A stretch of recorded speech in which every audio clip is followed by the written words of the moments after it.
sama gars yi amis sportif inconditionnel de football ñu ngi leen di nuyu di leen jaajëfalaat di suivre ci seen chaîne bii di C5 info di la wax toujours ne bu dee gan nga ci page bi mën nga abonné nga activer cloche de notification bi pour bañ a rater benn vidéo ci vidéo ñu dugal aussi mën nga def sa réaction ci commentaire yi bul fàtte le petit pouce bleu muy le bouton j'aime c'est vraiment hyper important pour nous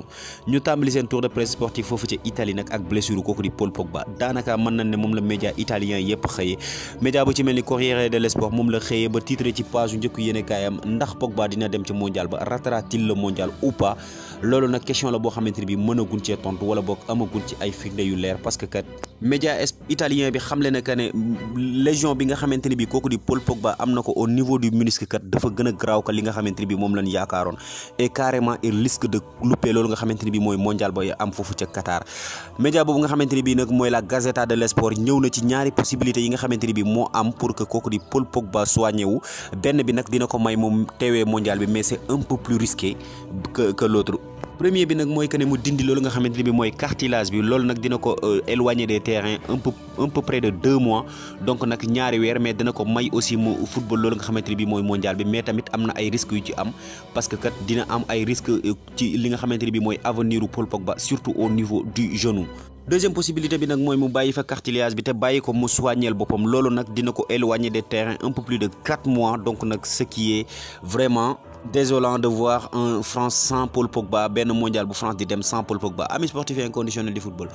naka ngeen gisee blessure Paul Pogba bi ndax dafa war a sacrifier li nga xamante ne bi mooy mondial bi wala boog ndax dafa war a jël beneen décision bi nga xam ne mooy première décision bi et prendre de gros risques sur son avenir réponse dans les commentaires. Après Tyrone Malacia Christian Eriksen donc Manchester United tient sa 3e recrue bu ñu sukkandikoo ci média boobu nga xamante ni mooy The Manchester Evening News nag kooku di Manchester United nag recruté na kooku nga xamante ni bii nag mooy Lisandro Martinez mi nga xamante ni bii depuis 2 jours wala boog depuis 2 mois Manchester United ñu ngi topp ci ginnaaw di daw mu nekk nag un défenseur central nekk foofu ca Ajax Amsterdam mën lool li muy def tamit donc c'est officiel kooku di Lisandro Martinez débarque foofu ca Manchester United contre 67 millions d'euros mais tamit journal bi waxu ci kooku nga xamante ni bii mooy Lisandro Martinez kese parce que wax na aussi ci li nga xamante ni bii mooy lëmbee foofu ci Angleterre instant bi ñu toll muy Cristiano Ronaldo ak situation méngale ko nag ak un jeu de mots la balle est dans le camp de Manchester United mu ne nag affaire yi ci Manchester United la dese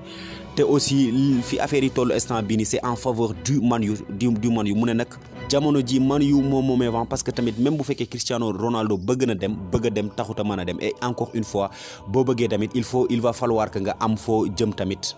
parce que tamit prétendants yi nga xamante ne bi ñoo war a signer Cristiano Ronaldo instant bii ni ñu toll ils se sont diminués parce que tamit benn cadre d'Europe instant bii ñu toll bëggul signer kooku di Cristiano Ronaldo sans doute parce que at yi mu am xëy na dafa avancé trop et pour le cas de li ñu fiy waxtaanee depuis 2 jours muy un prêt bu Cristiano Ronaldo nag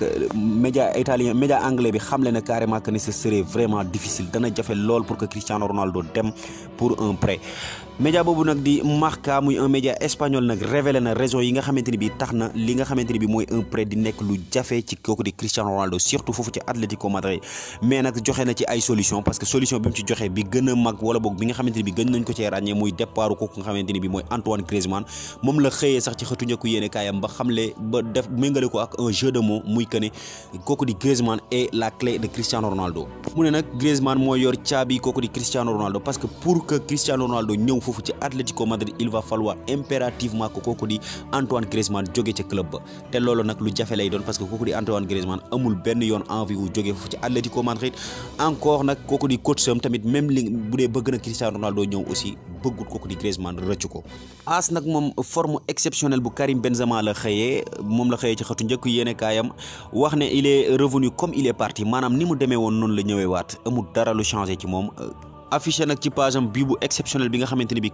kooku di Karim Benzema dugal na ko keroog ba pare fàttali ñu aussi que ne kooku di Real de Madrid dana jouer dernier match de préparation wala dernier match amical am le 31 juillet bi nga xamante ni bi ci leen jëm face à la Juventus de Turin avant que nag muy dem foofu nga xamante ni bi mooy ci Eintracht Francfort daje fa ak Eintracht Francfort pour la Super Coupe d'Europe bi nga xamante ni bi le 10 août lañ koy jouer média catalan yi moom mën nañ ne ñoom ñëpp ci benn mbir la ñu xëyee muy arrivé wu Jules Koundé au Barcelone bu ñu sukkandikoo ci média boobu nga xamante ni mooy Sport comme ni mu ko waxee démb noonu la ko waxee waate tey presque muy l'accord de principe existe mu ne kat carrément kooku di Jules Koundé moom ak ñëwam foofu ca Barcelone amatut lii moo laamoo daanaka mën nañ ne sotti na ba pare un contrat de 5 ans lui attend là-bas. Mundo Deportivo loolu moom tamit moom la confirmé boole ko nag ak un jeu de mots Koundé Koulé boo déggee Koulé nag mooy joueurs yi nga xamante ni bi ñëw nañ Barcelone noonu lañ leen di wooye les Barcelonais sont appelés les Koulé. xam leen aussi que ne li manqué instant bi ñu toll rek muy signature officielle bi mais li ci des lépp tout est déjà bouclé et français bi nag il est considéré comme le joueur le plus voulu par kooku nga xamante ni bii nii mooy Xavi Hernandez et que bëgg na ko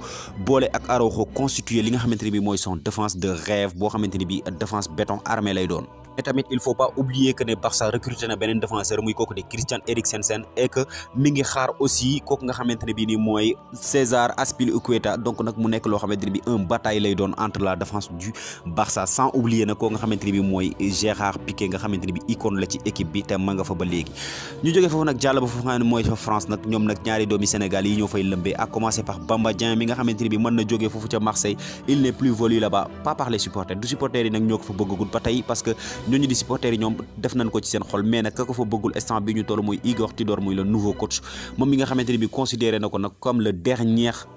des attaquants donc nag moom nag moo occupé poste dernier attaquant instant bii ñu toll lu sukkandikoo ci yenn ci média français yi nag li tax ñu bëgg ko jaay du ay performance am malgré que nag jamono ji ñu toll wala boog jamono ji ñu génn di leen fa doon raté bëri na mais tamit li tax ñu bëgg ko jaay mooy que ne dañu bëgg a dugal alal ci seen gafaka dañu bëgg a dugal xaalis ci seen gafaka et que kooku nga xamante ni bii nag mooy Ahmadou Bamba Dieng nag dafa am valeur marchande bu baax a baax instant bi te que Pablo Longoria li mu soxla instant bi mooy xaalis bu bëree ñu jàll ci kooku nga xamante ni mooy Idrissa Gana Gueye moom mi nga xamante ni bii nag il est considéré comme un indésirable foofu ci Paris Saint-Germain malgré performance yu exceptionnelles yi nga xamante ni bii mi ngi koy def instant bii ñu toll moom Gana Gueye nag il était courtisé par équipe boobu di Galatasaray mais nag li nga xamante ne bi indi woon nañ ko ak proposition yi ñu defoon Gana Gueye vraiment